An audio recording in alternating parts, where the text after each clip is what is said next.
خب بچه‌ها رسیدیم به بخش سوم، قسمت سوم که در خصوص آشنایی با اصطلاحات نقشه‌خوانی در خصوص ولتاژ و مدار شارژ گوشی‌های هوشمنده. ما الان اومدیم ترجیحاً در خصوص مدار شارژ گوشی‌های سامسونگ باهاتون صحبت کنیم. حالا قدم به قدم میریم گوشی‌های شیائومی رو می‌بینیم، گوشی‌های آیفون رو می‌بینیم، گوشی‌های ریلمی رو می‌بینیم، گوشی‌هایی که تو ایران ترند و همه مردم دارن ازشون استفاده می‌کنن. خب من یه سری اصطلاحات اینجا آوردم برای اینکه شما وقتی که دارم در جلسات بعد و در قسمت‌های بعدی دارم مدار شارژ رو بررسی میکنم، اصطلاحاتی که حالا اینجا هستن شما وظایفش رو بدونید، کاربردش رو بدونید، میزان ولتاژشون رو بدونید تو قسمت اصطلاحات ولتاژی که دیگه حالا سوالی براتون ایجاد نشه. خب بریم اصطلاحات رو یکی یکی بررسی کنیم. اینجا یه طبقه بندی انجام دادم: اصطلاحات، منبع ولتاژ، میزان ولتاژ. خب شما وقتی اصطلاحی در حالا سولوشن یا نقشه‌خوانی می‌بینید بچه‌ها دیگه خب حالا روش نمی‌نویسه چند ولت، میزان ولتاژش چیه، کاربردش. اینجا باید بدونید و بفهمید که مثلا VCC اگه مثلا دیدید داخل مدار شارژ، بدونید که اصلا منبع اصلی این ولتاژ از کجاست و میزان ولتاژش چقدر میتونه باشه. خب به ترتیب VCC VDD دوتاشون ولتاژهای سیستمی هستن که از آیسی تغذیه جریان پیدا میکنن تو مدار و میزان ولتاژشون بین 0.9 ولت الی 5 ولت در نظر گرفته شده. یه VPH پاور داریم. VPH پاور هم ولتاژ باتری گوشی هست.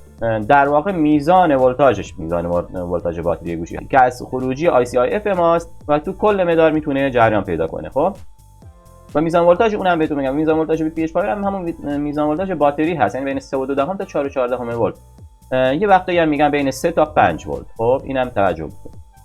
VPA باز یه نوع ولتاژی هست که باز میزان ولتاژش همون 3.2 تا 4.14 ولت تعریف شده.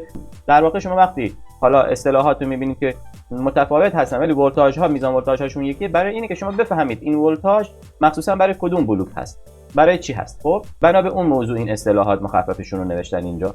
خب VPA پس میشه برای ولتاژی که مخصوص بلوک RF یا رادیو ما. VBUS OVP یا VBUS IF اینها بچه‌ها یه نوع ولتاژن، یه نوع میزان ولتاژ دارن بین 5 ولت تا 9 ولت. خب این ولتاژ چه نوع ولتاژی هست؟ ولتاژی هست که از USB شارژر شما میاد.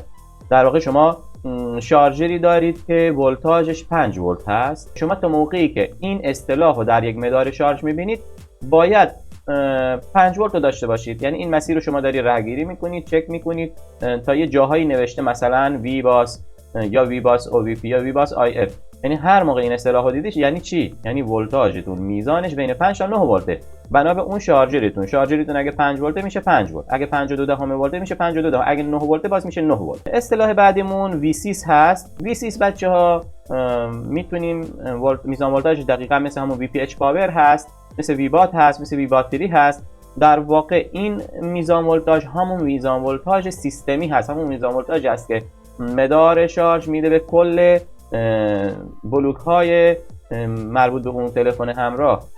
VCS، VBAT، VPH پاور، VBattery اینا یک نوع میزان ولتاژ دارن بین 3.2 تا 4.14 ولت یا همون 3 تا 5 ولت. خب ما گفتیم VPH پاور ولتاژی که از خروجی IC شارژ ما میاد خب و تو کل مدار پخش میشه.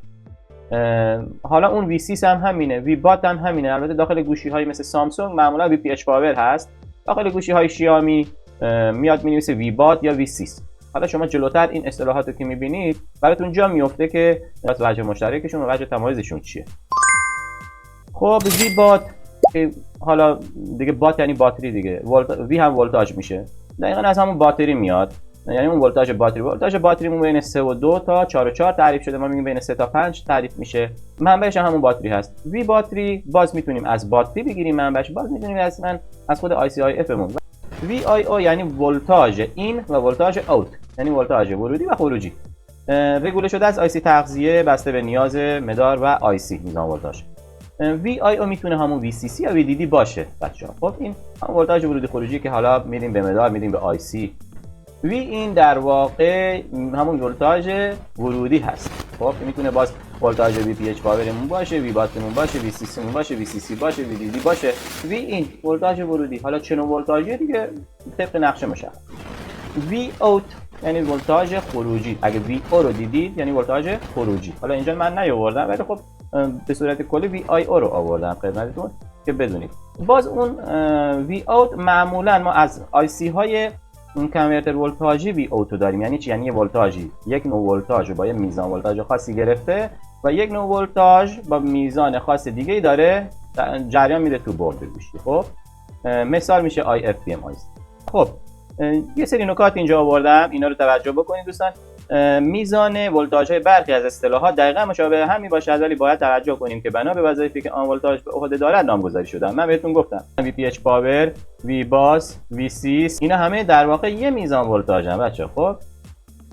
خب نکته دوم، اصطلاح ولتاژ وی باتری در اکثر وقتها به ولتاژی گفته می شود که از مدار شارژ به سمت پین مثبت کانکتور باتری جریان دارد و وظیفه آن شارژ کردن باتری هست. ترجیحاً بچه‌ها تو مدار شارژ سامسونگ اون ولتاژی که به پین مثبت کانکتور باتری رفته بهش میگیم وی باتری که وظیفه‌ش هم شارژ کردن باتری. نکته بعدی VIO وی این در واقع میتونن ولتاژی معادل ولتاژهای آیسی تغذیه باشن، VDD VCC. خب این در خصوص اصطلاحات ولتاژی که میتونیم در یک مدار شارژ اونا رو ببینیم. پس اینجا شناختید، میزان ولتاژ رو فهمیدید، کاربرد اون ولتاژ رو هم فهمیدید بچه‌ها.